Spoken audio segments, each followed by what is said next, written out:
Si votre foi dit oui, Dieu ne dira pas non. Un livre de Besson Idahosa, c'est ce livre que nous allons pouvoir lire dans cet audio. Et nous sommes au chapitre 13. Si vous n'avez pas lu les 12 précédents chapitres, alors cherchez-les sur Radio Philadelphie et vous les trouverez, vous les écouterez. Que le Seigneur vous bénisse. Si votre foi dit oui, Dieu ne dira pas non. Chapitre 13. Un Dieu disposé à exaucer. Le jeûne. Pourquoi les gens jeûnent-ils? Il y a ceux qui croient que le jeûne assouplit la réticence de Dieu d'aider l'humanité et l'oblige à venir en aide à l'homme. Ainsi, selon leur définition, le jeûne est comme une grève de la faim. Vous ne mangez pas tant que vos besoins ne sont pas satisfaits. C'est absurde. Dieu a toujours été prêt à satisfaire aux besoins de l'homme. Et le Seigneur dit, si vous aviez de la foi comme un grain de sénévé, vous diriez à ce sycomore, déracine-toi et plante-toi dans la mer, et il vous obéirait. Luc 17, verset 6. Avez-vous déjà voulu quelque chose que vous sachiez être bon pour vous? Avez-vous déjà senti que la vie vous a trompé quand les bonnes choses pour vous ont glissé entre vos doigts? Je connais un moyen pour vous d'avoir non seulement une bonne chose, mais toutes les choses qui sont bonnes pour vous. Le premier grand défi de l'humanité était la déclaration du Seigneur que tout est possible à celui qui croit. Marc 9, 23. Tout est possible. Il n'y a qu'une seule chose qui rend impossible tout ce qui est possible, l'incrédulité des gens. La preuve est dans la phrase laconique et tragique suivante. Il ne fit pas beaucoup de miracles dans ce lieu à cause de leur incrédulité. Matthieu 13, 58.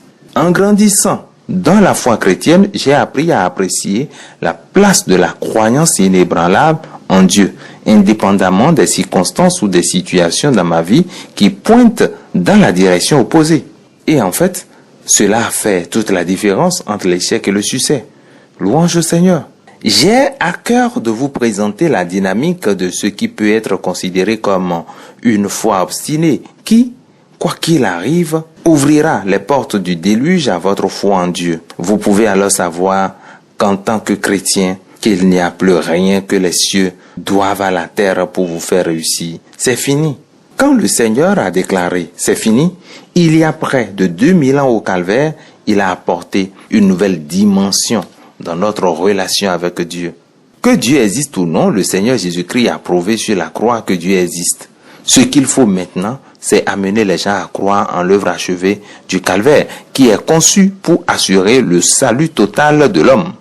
Quand le Seigneur Jésus a pu amener les gens à coopérer avec lui par leur bonne croyance, alors une grande et puissante chose leur est arrivée. Leurs corps malades ont été merveilleusement guéris, leurs peurs ont disparu et de nouveaux espoirs sont nés dans leur cœur. Quand vous lisez les 4 évangiles, vous voyez à quel point le Seigneur Jésus voulait que les gens aient la bonne croyance afin qu'ils puissent utiliser la puissance de leur foi en Dieu.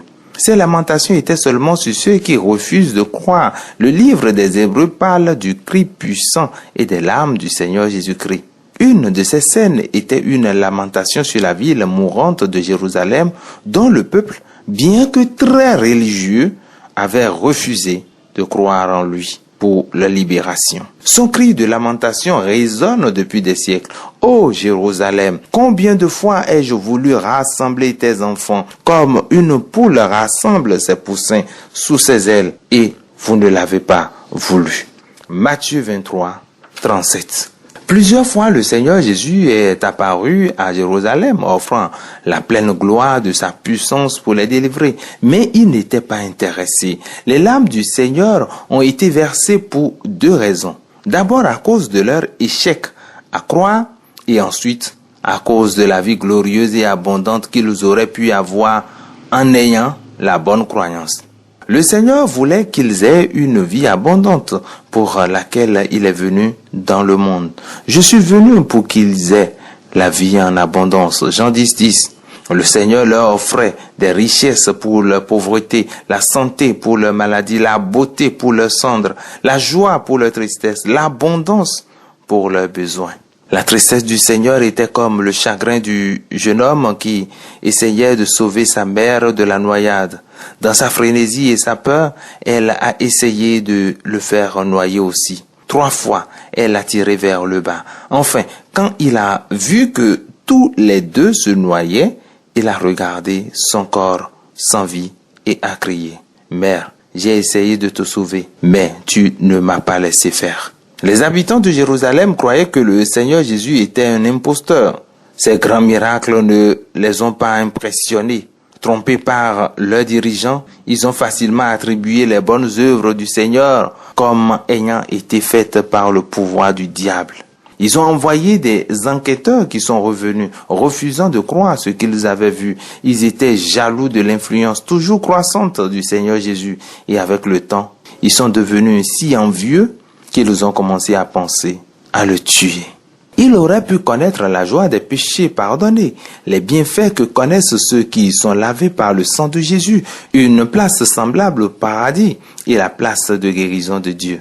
Jésus-Christ de Nazareth, tout ce qu'il aurait pu avoir en ayant une bonne croyance.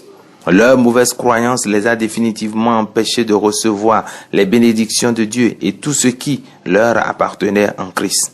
En chacun de nous, la puissance de croire est notre plus fort pouvoir. Mais Dieu nous a créés en tant que des agents libres de penser. Nous pouvons croire et notre croyance déterminera si oui ou non nous aurons en abondance toutes les choses que Dieu nous a promises. Bien-aimés, je voudrais que vous compreniez que lorsque le Seigneur Jésus-Christ est monté au ciel, il a transmis à tous les chrétiens nés de nouveau son nom, son autorité, son pouvoir. Le Seigneur est devenu un homme pour que vous puissiez apprendre sa méthode en tant qu'enfant de Dieu. Cela me brise parfois le cœur de voir les chrétiens vivre dans ce que l'on pourrait appeler un état perpétuel de peur de l'inconnu. Maintes fois, certains ont passé des heures précieuses à parler de la course aux armements nucléaires entre les superpuissances et ont conclu que l'holocauste thermonucléaire éliminerait l'humanité de la surface de la Terre. Et ils sont sous l'emprise de la peur de l'inconnu. Quelle est la montagne qui se dresse devant vous maintenant? Savez-vous ce qu'il faut pour gagner? Jésus, le Christ, est la solution. Et c'est la fin de ce chapitre 13. Merci de nous avoir suivis.